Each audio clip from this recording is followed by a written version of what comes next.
Hello, everyone. Hi there. As you're all logging into this webinar, please let me introduce myself. My name is Dante DeGori, CFP professional and the CEO of the Financial Planning Standards Board.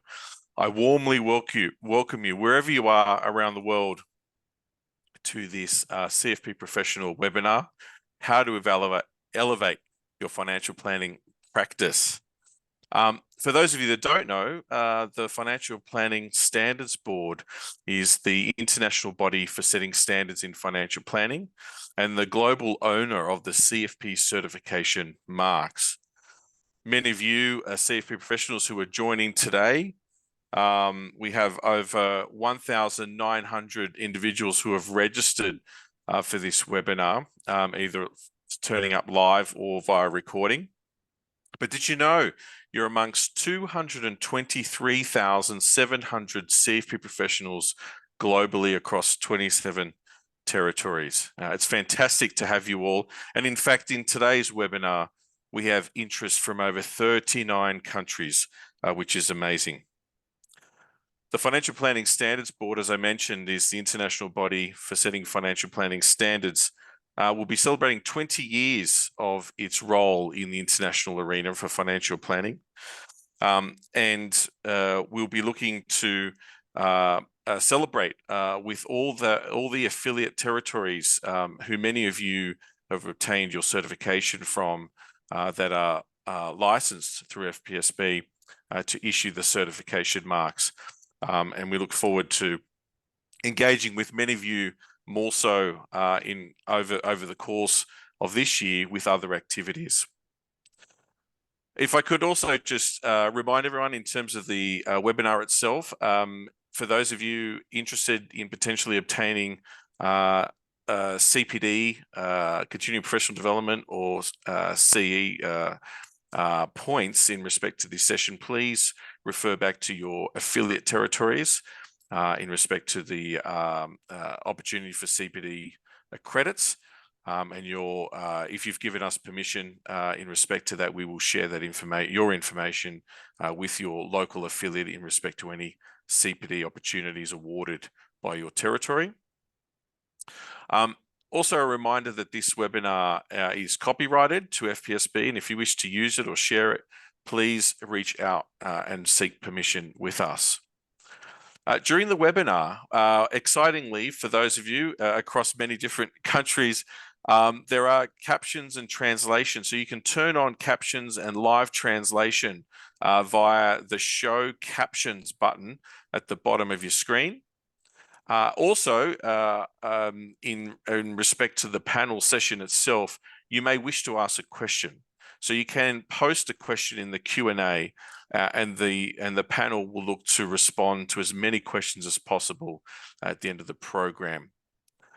And now it's my pleasure to introduce our host for this panel, and Andrea Middel, a CFP professional from the Netherlands, who will be joining us. And amongst many things, Andrea is the owner of her own advisory practice at Durf Financial Planners, and she commenced that in 2006. And Andrea is also regularly plays a role in her local pensions fund board and involved in the financial planning scene, obviously in the Netherlands, but so too she's involved on the international stage. And I'm pleased to inform you that she is currently our chair-elect of the FPSB Board of Directors. Andrea is a passionate CFP professional, a passionate individual when it comes to financial planning advice for their clients. And I think she's a perfect person to lead and moderate this panel. And so I hand you over into her capable hands. Please enjoy this webinar. Thank you. Over to you, Andrea. Thanks to you, Dante. And it's really a pleasure to be the moderator of this webinar with three passionate certified financial planners from different regions in the world. And it's great to know that we are with almost 2,000 listeners from almost 40 countries. So it's I'll be very aware of the fact that we have an international profession which is standardized by FPSB. Before we start with some practice sharing, I would like to introduce myself briefly and introduce also our guest speakers of today. Starting with myself, as Dante already mentioned, I'm running my own small firm in the Netherlands, in the center of the Netherlands. We are with 3 certified financial planners in our firm called Durf Financieel Planners, well pronounced Dante in Dutch. It's just a small firm. It's a fee-only firm. We do not sell financial products. We have no assets under management. We just charge an hourly fee to our clients. We have mainly 2 kinds of services. The first service that we offer is the holistic financial planning. And the group that we service is more the people who has complex financial situations or feel like they have a complex financial situation. It's not up to us to say it's complex. It's holistic. It's a relation for more years, and that's the first part of our service. The second part of the service we offer is more, let me say, financial planning light. It's more pension planning, and we offer it to firms or employers. They hire us to give pension planning advice to their employees, and we go to a firm or employees come to our office to give retirement advice. Well, that's maybe in short something about Durf Financieel Planners and our way we work. And then I would like to introduce the guest speakers of today. First of all, we have Eunice Chen. She's from Malaysia, and she works at one of the largest banks in Asia, Maybank. She is a strategic leader in financial business, and she has an impressive track record in a variety of disciplines and markets. Reading her profile, it's about humanizing banking service, customer interest first, customer experience, but also about tech solutions or digital wealth planning. She also is involved with the development of young talents, and she shares her knowledge and skills to benefit the broader Malaysian community, especially the youth. So Eunice brings the corporate big bank perspective into this webinar. And the second speaker we have, they are going to introduce themselves further later, but the second speaker is Kirsty Scully. She is from South Africa. She is a senior financial planner at Core Wealth Advisory Services South Africa. She has more than 30 years of experience. Seeing her, we can hardly believe it's more than 30 years. And she is an author of the book Financial Planning Conversations.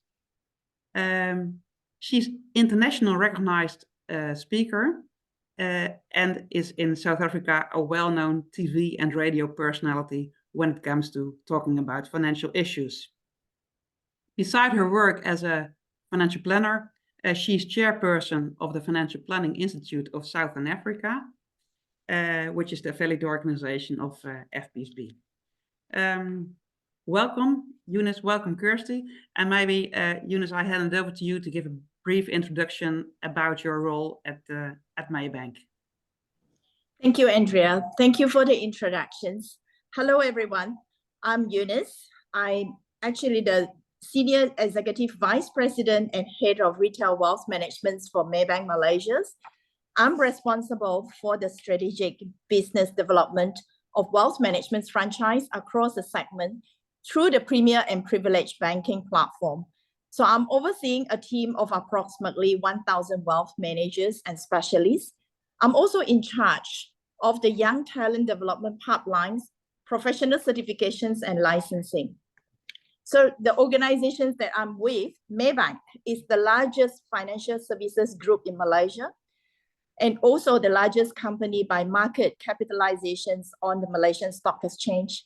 Our missions of humanizing financial services guides us in making financial services simple, intuitive, and accessible, building trusted partnership for a sustainable future together. And we treat everyone with respect, dignity, fairness, and integrity. We have over 43,000 dedicated Maybankers globally, empowered by our core values and a footprint in 18 countries. Maybank ranked the top 4 banks in ASEAN by the total assets and has a strong presence across the 10 ASEAN countries, including Malaysia, Singapore, Indonesia, and Cambodia. So in Malaysia, we are the largest market leader in internet and mobile banking, highlighting our commitments to innovation and serving our clients' evolving needs in the community we serve. Thank you. Thank you, Eunice, for your introduction. Kirsty, I will hand it over to you to introduce yourself. Thanks so much, Andrea. So you've all heard I'm a certified financial planner. I'm one of the senior financial planners. I don't know if that's by age or number of years or what it is, but I'm considered to be one of the senior financial planners at Core Wealth Advisory Services. We are a small to medium-sized financial planning company based in Cape Town, although we do have branches around South Africa and in fact one overseas. And so what we are is totally independent. So we are not tied at all to any of the life assurance companies. We are absolutely independent, and we pride ourselves in that independence. And we are able to offer our clients a very holistic way of looking at financial planning. We're really looking at all aspects of financial planning. And for me, I see my role essentially as being there to give my clients advice. Once I've given them the advice, they can do with it what they like, and or otherwise, they can actually come back to us and say, please implement it as well. And we are able to also implement the advice. Thank you. Thank you, Kirsty. It's a pleasure to have you both here, and from all different perspectives, the big bank, the small, medium financial planning practice, and my small firm. So I think we can share a lot of experiences. The first question I have is the first one's for you, Kirsty. It's what is the number one thing you or your firm have implemented that has made the biggest difference to your practice and or the client experience? Yeah, I mean, we've implemented so many things which have really been beneficial, but I'm going to say absolute number one is the fact that we brought in an operations manager. And that manager on a fairly senior level is there to run the business itself, as opposed to us as financial planners doing financial planning advice. So really, he is there from a few different aspects. To look at from an administration perspective, so he runs the admin team. He's there to ensure that the team is providing us with the right documents for perhaps new business, for existing business, for changes for clients, just to ensure that that sort of thing is running smoothly. He's also there to ensure that the compliance is up to date. Because if you think about it, for a financial planning practice, our biggest risk, if I can call it that, is that we lose our license. So he is there to ensure that compliance is absolutely up to date and that we are doing the right thing from a legal framework perspective when it comes to advising clients. He's also there to manage all our staff. So in other words, all the administration staff, he's there to ensure that he knows what's going on, he knows who's working when, he knows who's taking leave or who's on sick leave, that sort of thing. So it takes away that burden as such from the financial planning team so that they can get on with doing exactly what they need to do. Something else that he does is he runs our website. He also runs our social media pages and keeps us really at the top of clients or prospective clients' awareness from that sort of perspective. And again, it's leaving the financial planners to do exactly what they do best, and that is financial planning. Thank you, Kirsty. And maybe I echo to that, because we have just a small firm with 3 financial planners, and I'm almost jealous to have someone for the operational assistance, but we don't have it yet. But what we did is describing our process, our customer journey in very detailed steps. So when we look at the financial planning process, it's 6 big steps, from establishing a new relation until monitoring and everything in between. And we described that 6 steps in about 50 mini little steps. And for every step, we described carefully what's happening, what's the action that we take, what is the desired customer experience? That's the most important question. And what are the risks?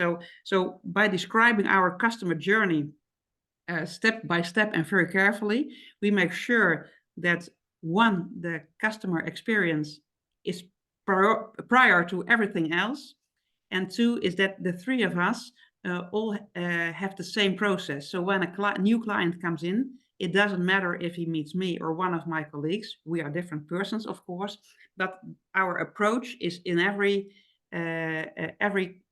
customer journey the same, and it's carefully described, and we evaluate that every year. So that's maybe for us the thing we have implemented that made a big difference to have a recognizable DURF approach, and I think that's I would recommend to more small firms to make a step like that. And Eunice, when you I have a question for you. When you engage with clients in the financial planning process, what tools or technologies have you found most beneficial to increasing efficiency while also enhancing the client experience?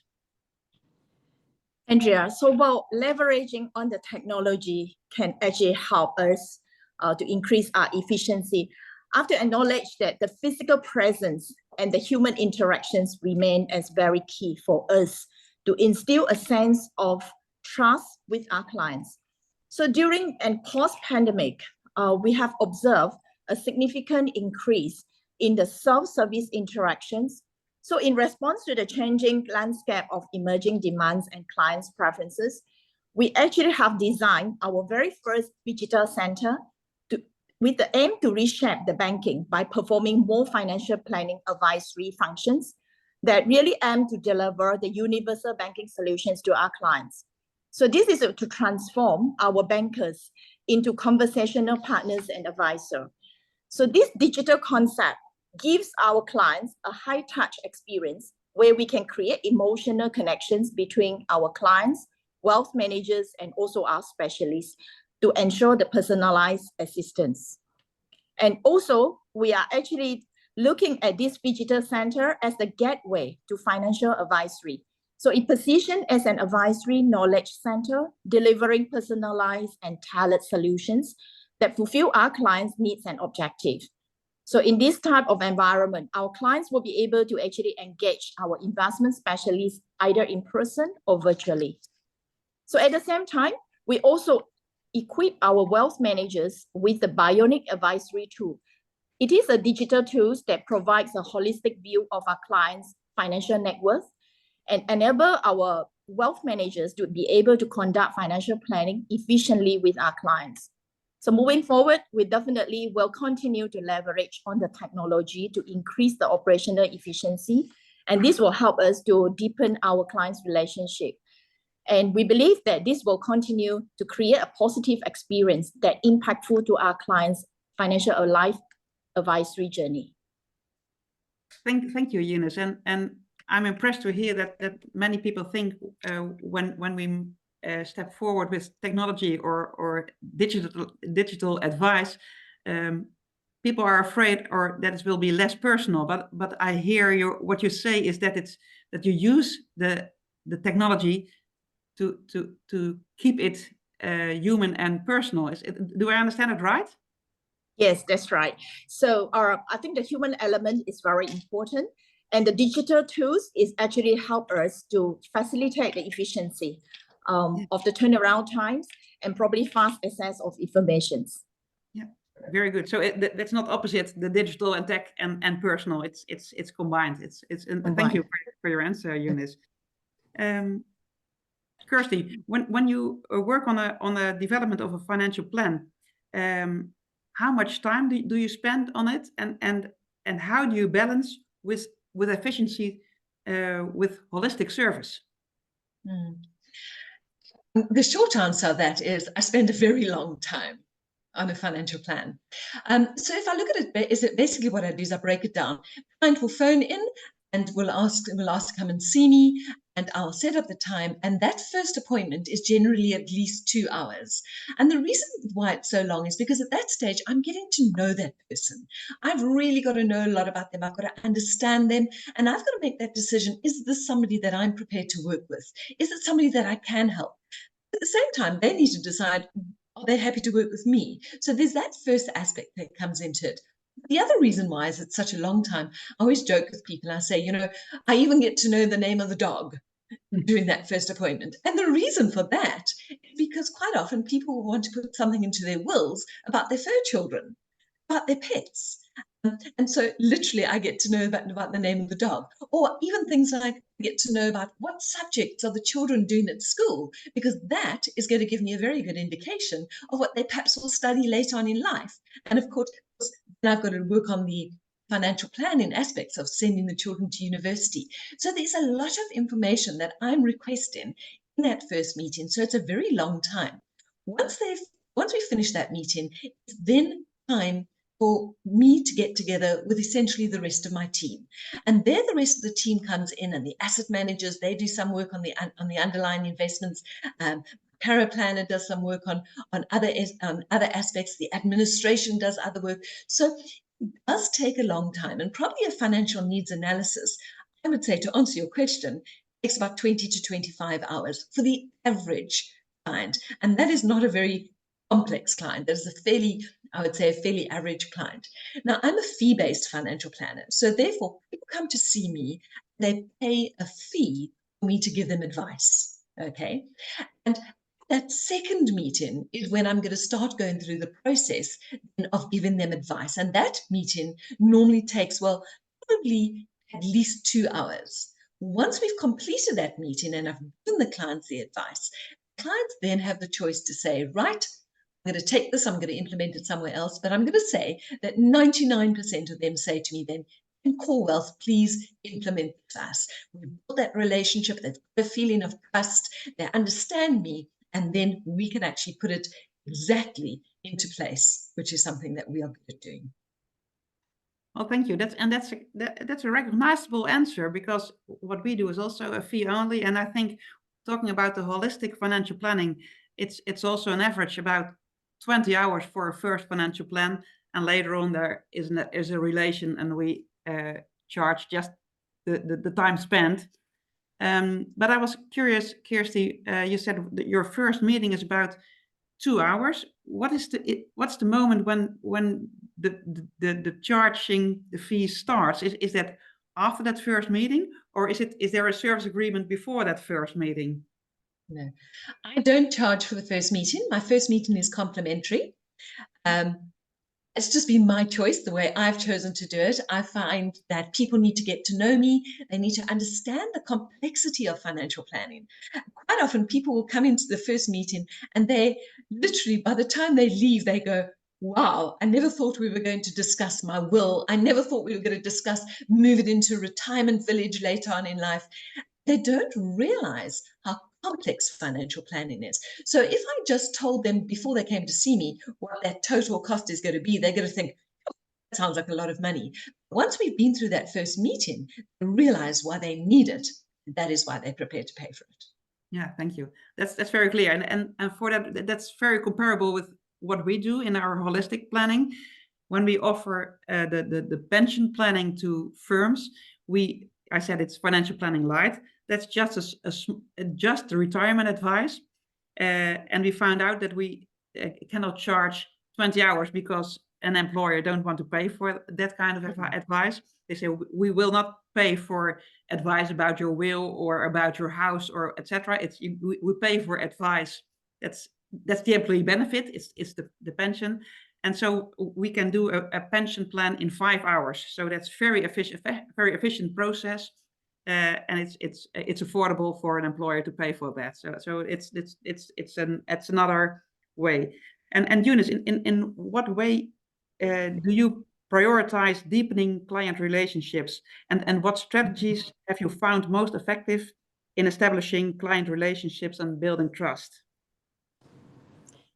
In order to deepen our relationship with our clients, First of all, I always believe that we need to build trust. Trust is very important.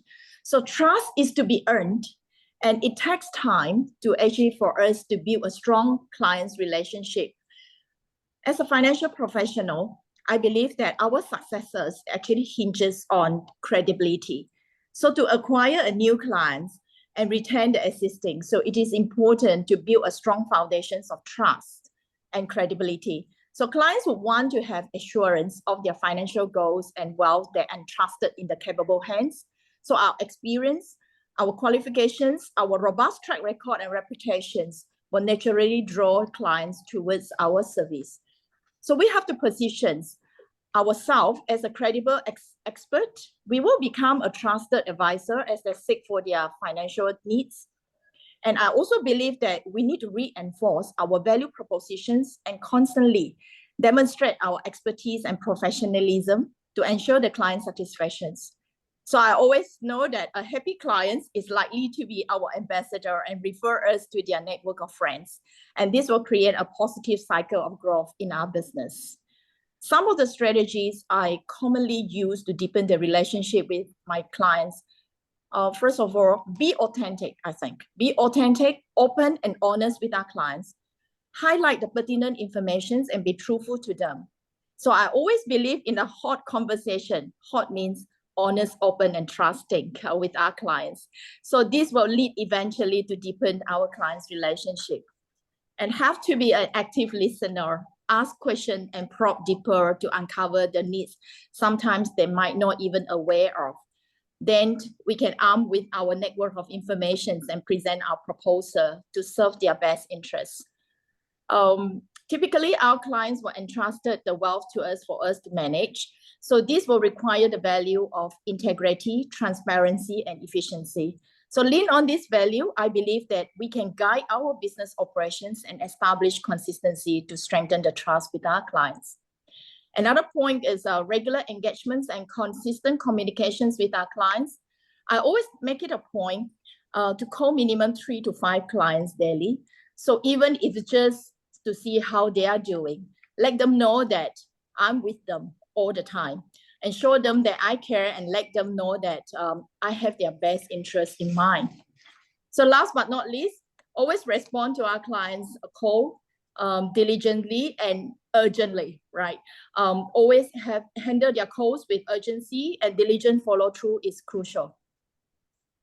Thank you very much, Eunice. And it's for me great to hear that the differences between a big, large bank in Asia, a medium financial planning office in South Africa, and a small firm in the Netherlands, it's a lot of things are the same. It's about building a relation. It's about honesty, open, trusting. I like the hot you mentioned, and the trust is so important. And paying attention to your clients. It's all over the world, no matter from what firm you work with clients. It's about trust and being all open and authentic. So thank you very much for that answer. I really appreciate that.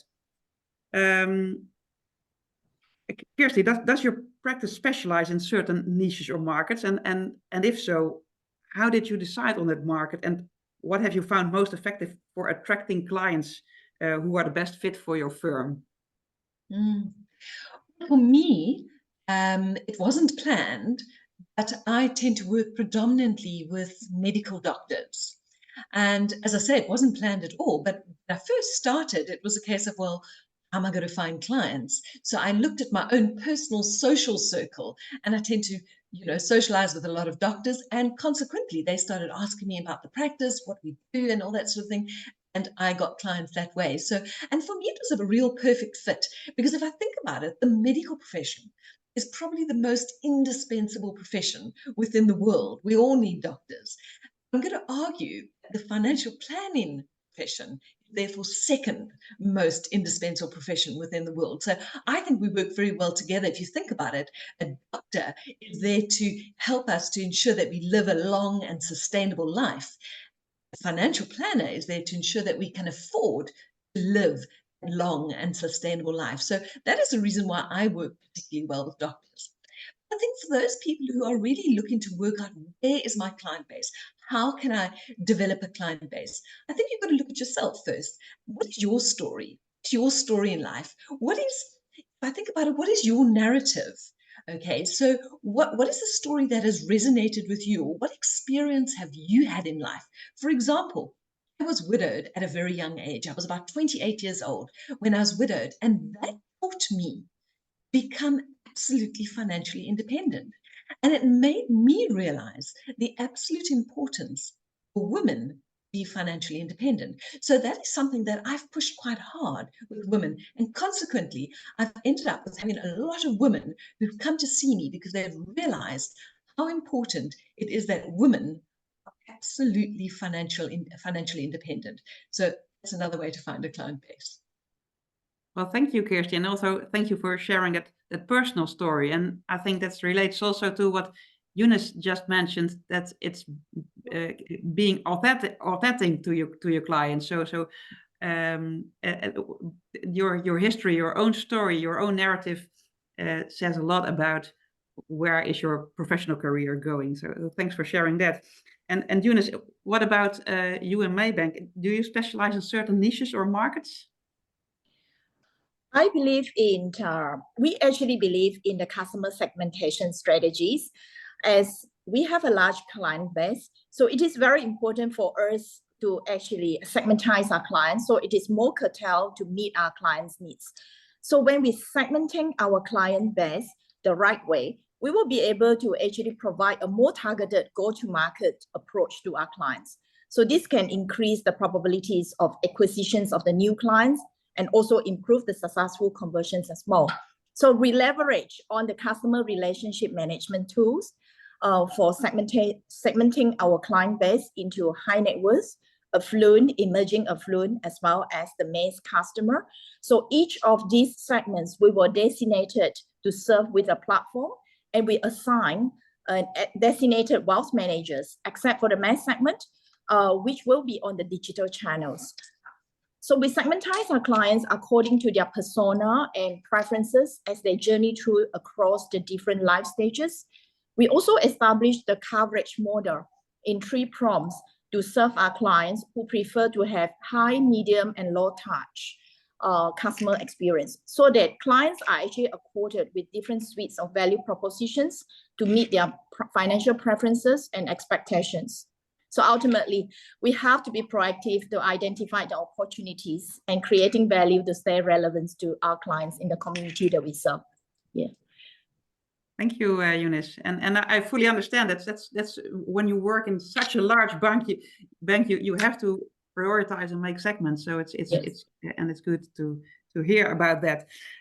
When in our firm we do not have a certain target group, but we see that we have many entrepreneurs coming to our firm, and it's and what we also see is that we surveyed the last years, where do new clients come from, and we found out that 65% of our clients came by referral, and 40% was referred by another professional, a notary, an accountant, a mortgage advisor, or whatever, and 25% was referred by other clients. So we found out that, and that's a natural process, and it's like what you said, Kirsty, it's not an intention to go a certain way, but it's you move in a certain way because clients refer other clients, and notaries refer certain clients, and when we're doing our job very good, new clients come with similar questions. So I think that's what we found out, and that was also an important lesson for us, that asking for referrals or reviews is very helpful in attracting new clients. So just saying to clients who are satisfied, well, thank you for saying to me that you're satisfied, but you can also tell it to your neighbor or your friend, and that's helpful to grow your business. And maybe that's an advice for attendees who are listening or want to come to the profession. So I think you're absolutely right there, Andrea, and I see that quite often. When clients come in to see me, as they leave, they say, "Oh, thank you, this has been so good." I have an automatic retort: don't tell me, tell your friends. And I Yeah. think that's one of the way that we can actually enhance ourselves, actually get new clients to come in. But also, don't forget to look at social media. Social media is fantastic with actually bringing in new clients. And I definitely think there's definitely opportunity for that there. Yeah, I fully agree with, and maybe to add to that, Kirsty, what we did for the last about 2 years, every Friday afternoon we post on LinkedIn just a small blog about something in financial planning, and we found out that we get more new clients, not just referring to the blog, but sometimes we thought, well, where does this new client come from? And it was a friend from an old colleague who I didn't see for 10 or 20 years, but he saw me on LinkedIn and being active on LinkedIn, posting every week that blogs. And that's so all that kind, the combination of referrals and being on social media is very helpful to grow your business.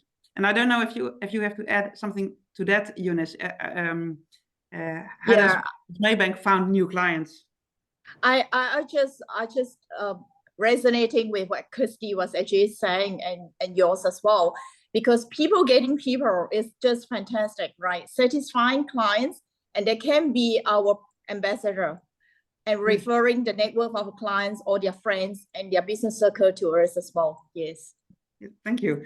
And talking to the structuring of your team, Kirsty, can you tell me something about the decisions you made about your team? Absolutely. So what we've done is we've brought in a whole lot of specialists. So whilst I know I'm talking to a group of certified financial planner professionals, and we have an incredibly broad knowledge of financial planning, we can't know everything about every aspect or keep up to date with absolutely everything. And therefore, we at Core Wealth felt it was important to be able to bring in specialists. So, for example, I specialize in investments. That's my main focus. I'm not really looking much at it at risk business or anything like that. I'm certainly not looking at healthcare business because my speciality is investments. We have other specialists. For example, we have a healthcare specialist, and she is just there. She's also a certified financial planner, but she is just there to specifically give advice on different medical schemes, different types of gap cover that our clients need. We also have a tax consultant. So as soon as my client needs a tax return to be submitted, or if they need any help with that, I'll bring the tax consultant in and he will be giving them advice on the tax. We have an accounting specialist. So that would be somebody who can do things like small business accounting. We have a short-term insurance advisor. So in other words, when people need a short-term insurance advice on perhaps their houses, their cars, their businesses, that sort of thing, the specialist there comes in. And of course, we've got an investment team. An investment team works on which are the underlying funds that we should be using specifically for our clients. So they specialize in that. They'll be chartered financial analysts who are actually doing that sort of work. And last but certainly not least, the other specialists that we have are attorneys. We have 2 attorneys who are affiliated with our business, and they are there to ensure that our wills are drafted correctly, that when our clients pass away, that the estates are wound up correctly. They also do conveyancing of properties. When a property gets sold, a client sells a home, for example, they will do the conveyancing to be able to transfer that to the new owner. And then last, what they also do is if there are any contracts that need to be drawn up for our clients, they're there to do that. So in a nutshell, what we're doing is we're creating an absolutely comprehensive financial planning service for our clients, so that our clients come to see us and everything is there under one roof as such, which ensures that our clients are not drifting elsewhere.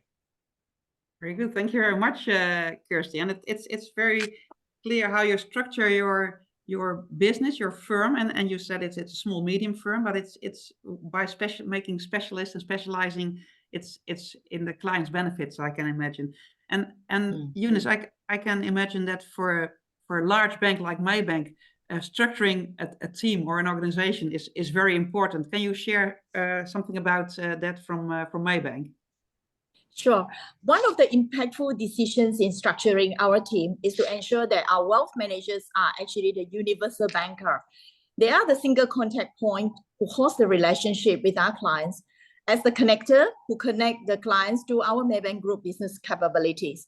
So they are supported by a group of specialists in the areas of investment, insurance, financing, and trust management.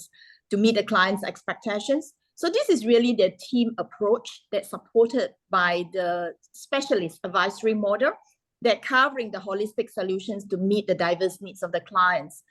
And we believe that another pivotal initiative that we have established is the establishment of our wealth managers development programs, where we recruited and cultivated the young talents to become the deep wealth managers serving the bank's affluent segments of the clients.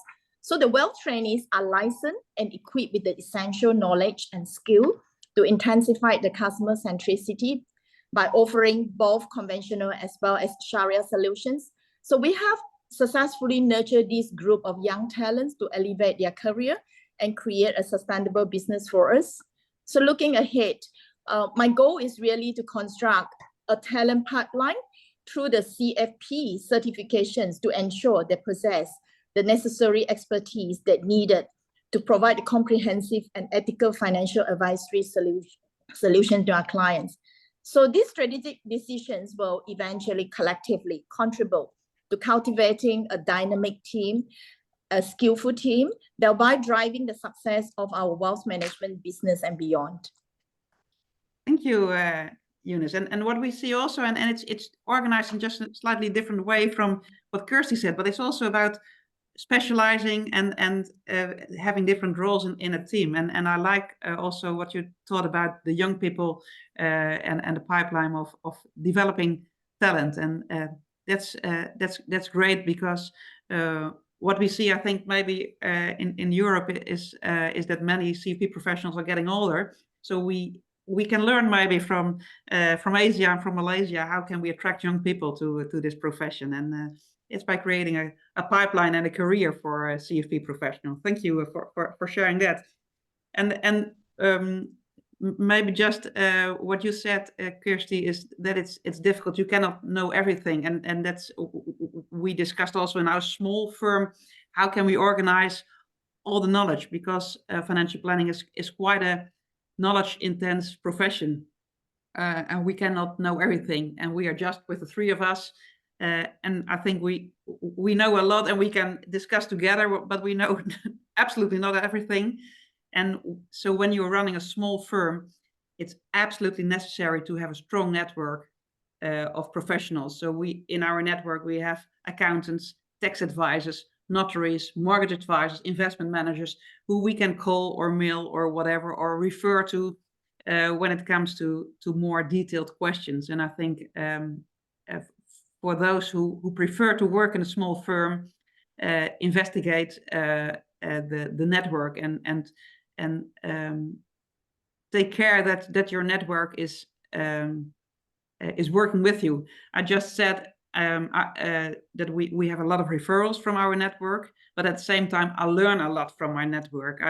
When I have a complex tax question and I make a call to a tax advisor to discuss something, I learn. So it's very worthwhile to invest in a strong network.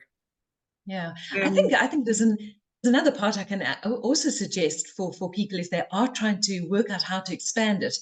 For example, within risk business. Now, we all know with risk business, when you're dealing with a whole lot of companies, the intricacies of those products is very, very detailed. You know, what each different sort of sickness or income protection can offer. That is an example. So what we've done within our financial planners, we've each got a company. We get to know all the details about that product.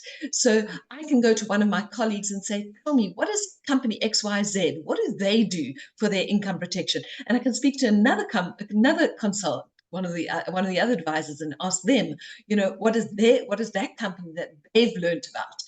And that has also certainly helped us, I must say. Yeah, great. And so we can learn from each other. So it's a profession where you constantly have to develop and learn. And so never be too arrogant to say, I know it, but just go to someone else or to ask advice or more information. Kirsty, are there other specific strategies or initiatives not yet touched that helped you elevate your financial planning practice? I think one thing I want to say is clients love personalization.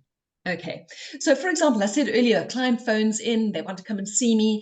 I'll have a quick discussion with them on the phone and maybe they'll mention something. Maybe they'll say something like, I've just sold my home. I need to know how to invest this money. Or maybe they'll say to me, I really need to work out how I'm going to save enough money for my children to go to university. I listen to that. And then what I do for that meeting that we're going to have, I draw up an agenda. And there's always an agenda. It's normally got about 10 points on it, but in that agenda, somewhere it will say, we're going to discuss the money from the house, or we're going to discuss about how we're going to have sufficient money for Johnny and Susie to go to university, sort of thing. Clients look at this and go, wow, this is a personalized agenda. They actually are so aware of it and they feel that personalization. And I think that's really nice. Something else that I find that clients love is they love consistency.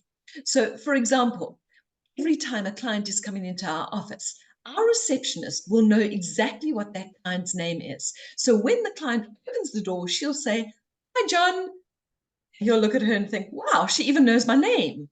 And consistently, every time he comes in, he is greeted or she is greeted by their name, and that they absolutely love.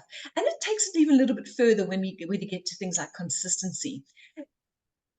When we offer them something like a coffee, we always have a menu. A menu is in our boardrooms. Each boardroom has got a menu which states we offer cappuccino, we offer latte, we offer Earl Grey tea, you name it. And every time they come, they get that menu.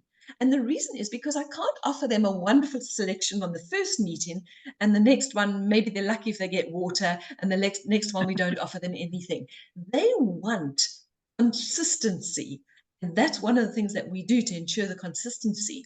Something else that I find clients absolutely love, if perhaps you've got parking, maybe you've got parking in your building, if you can ensure that that you actually personalize their parking bay, and you can literally have a name up there at the front of the parking bay which says Mr. and Mrs. Smith. When Mr. and Mrs. Smith, they drive in, they think that parking bay is just for them. Meantime, we actually change it for every single client. How nice does it feel? There's even a personalized parking bay for you. So those are some of the examples that I think work particularly well in financial planning practices to make our clients feel absolutely special. Great, yeah. It's about them, so it make it as personal as possible, and that's what I hear Eunice saying also. So it's a red line in our profession. It's about helping people, and wonderful to hear your stories, Kirsty. Maybe some last questions before we go to the Q&A. And Eunice, do you have one actionable takeaway you can share to those who are aspiring to move into or elevate a practice or team at large financial planning firms? For me, I believe and I practice what I call AAA triumph, the power of being authentic, agile, and adaptable. So in the ever-evolving business environment of a large institutions, it is important that authenticity cannot be understated. So both as individuals and also within a team, authenticity will actually foster trust and collaborations, and creating a foundation for open communications and genuine connections. So a truly authentic individual or team is better to position to embrace agility and adaptability. So these are the essential qualities for navigating through the fast-paced and dynamic business landscape within a large firm. So, and this commitment foster trust and collaborations. So I believe that agility and flexibility will equip us to spot and seize opportunities that presented by the emerging trends that we are actually encounter every now and then. So at a large institutions, it is important to cultivate an enterprise growth mindset for client-centric success. So important for us as a practitioner to give precedence to the client centricity, tailor our approach and strategies to address the diverse needs as well as the goals of our clients. So this will lie in the ethical practices and emphasizing the transparency as well as integrity.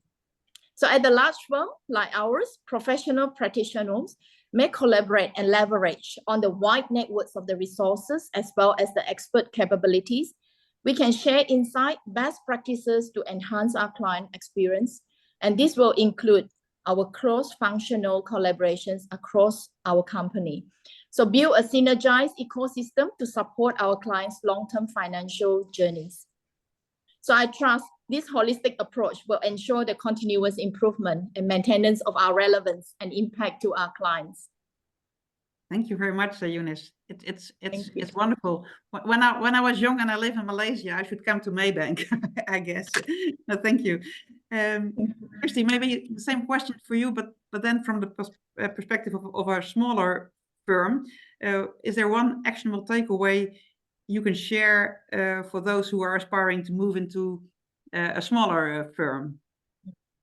I'm just going to say, I kind of commented on it earlier, but for us, the thing that has been the most help in our business is to bring in an operations manager, because operations manager is there to run the business from a day-to-day perspective, whereas the financial planners are there to do precisely that, financial planning.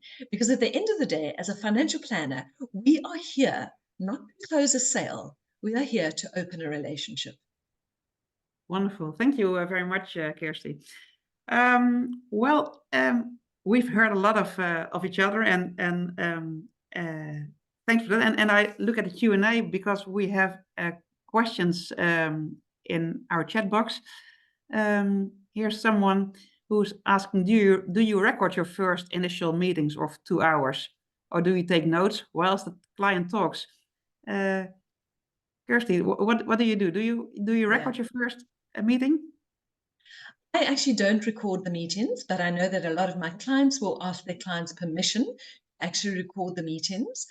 And what I do is I write notes, but they're quite cryptic notes, if I can call it that. Just sort of one word about this and one word about that, because I try to continue to have eye focus with the clients. So it's really just noting a few different things so that I don't forget, you know, that I must plan for this or I must plan for that when I actually put together the financial needs analysis. And for you, Eunice, do you make notes or record the first meeting? You are on mute, Eunice. Sorry. Yes, I do, Andrea. For every meetings that I meet with my clients, I actually have a set of notes. I open a file for the clients. So every time I would know that what was the last conversations with them and how to follow through. If there's any needs of the clients that who require informations, or probably from the expert that we have in the bank, and we will actually connect that together as well. So certainly there is always a follow through to good minutes of the notes that when we meet clients. That's the same for us. We do not record the meeting, but we make notes.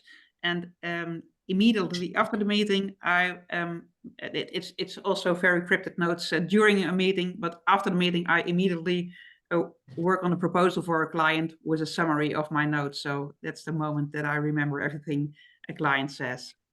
There's another question, and maybe it's how do you motivate clients to take action or implement their financial plan? That's is there one of you who would like to answer that? Kirsty, maybe? I can respond a little bit there. I think that once you've put together a financial needs analysis and you actually go through it with them, it is written in, well, for me, obviously English. It's written in very basic English for them to understand it. I'm not trying to talk over their heads or anything like that.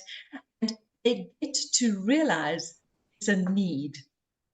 And I think that's what's important. That's why it's even called a financial needs analysis. And we go through talking about it as an absolute need.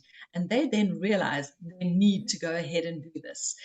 Granted, there are always going to be people who don't take your advice or take the advice that they're given. They're like ostriches, put their heads in the sand. The point is that most of my clients, I find, understand at the end of our meeting what their need is to solve the solution. And remember that I'm working, and I'm sure most other financial planners are working to work on what the goals are of the client. So actually, quite often, they're quite nice goals to have. It could be maybe traveling once a year. They want to implement that sort of thing because you're focused on exactly what they're looking for. Thank you, Kirsty. And Eunice, how do you motivate clients to take action? Same thing as what Kirsty was actually saying. We usually will understand the client's motivations, what is the goals, and understand their challenges. We help them to open up a different pair of lenses for them to see. It is important for them to follow through the process, and the end result and the consequence of that and the outcomes of that, they need to understand that. So we will actually impress upon them that the necessity for them to actually follow through the plan, and they will eventually achieve their goal as they set forth. Yeah, and that's funny. That's you said about the same. It's when you link the advice to the original objective or goal, it's easier to get a client to action. So that's what we do also. I will have a look at another question. Well, how much have each of you incorporated AI into your practice? I can answer that. I'm going to say probably not all that much. Maybe I'm a little bit old school here. I do use AI from time to time. For example, I use ChatGPT to maybe sometimes help with perhaps wording on documents. But no, I can't say I've particularly used it all that much more than that. And for you, Eunice? So with us, we are actually in progress, embarking the journeys. And we believe digital data, especially the data patterns and the study that we have, will actually give us some trends and will actually give us some clue of certain target segments. What do they actually need? So I believe AI will actually play a big wave in times to come. Certainly, it is actually at a very preliminary stage right now for us. We are starting to embark this journey right now. So hopefully we will actually shed some lights in times to come. Well, thank you. And we're running a little bit out of time. Just a quick reaction on a nice question that's in the Q&A. What advice would you give the next generation of financial planners to help them get the most out of this profession? Just a quick reaction from you, Kirsty. I'm going to say, firstly, Rome was not built in a day, as the saying goes. It takes a long time to actually get into a position where it's perhaps financially viable for you to be a financial planner. It doesn't happen overnight, especially if you're working on just the AUM or if you're working on commission. It takes quite a long time. I remember when I left corporate, somebody said to me it was going to take me 3 years to get back to my corporate salary, and it took me about 3 years to get to that. So please don't think it's going to happen overnight. Stick it out, because this is a profession that is fantastic in the long run. Thank you. Eunice, do you have a quick response to that question? Yes, for me, I think financial planning starts from self. We have to actually start financial plan ourselves first, right?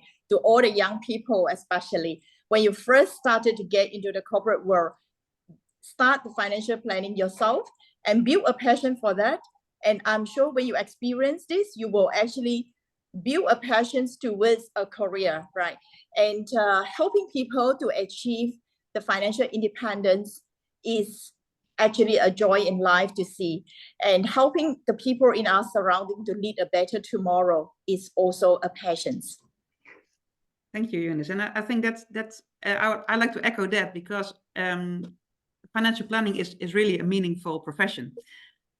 Many people think maybe, well, it's about making the rich ones more rich. And of course, we are talking about returns on the investments and optimization of tax, for example. But in the end, it's about helping people to live the life they want. And if you are a young young adult and searching for a profession, and you want to do something meaningful, and at the same time, like to have to know a lot, because it's quite knowledge intense. But you like the calculations and the knowledge, but you like also having the relation with people and working with people. Then financial planning is a wonderful profession. I would highly recommend everyone to become a CFP professional. Well, time flies when you're having fun. I would like to say thanks to Kirsty and Eunice for being speakers at this webinar. I've learned from you, and maybe what I've learned the most is that we are living in different spots all over the world. We're having different firms, small firm, a big bank, a medium firm. But in the end, financial planning is about helping people, about trust, about being authentic, about being hot. Thank you, Eunice, for that. Honest, open, and trusting. And I think that's what financial planning is about. I would like to thank you. We hope also all the attendees have enjoyed the webinar today. We look forward to conducting additional sessions in the future like this. Thank you for joining, and I would like to say good morning, good afternoon, good evening, or even good night, wherever you are in the world. Thank you for listening to this webinar.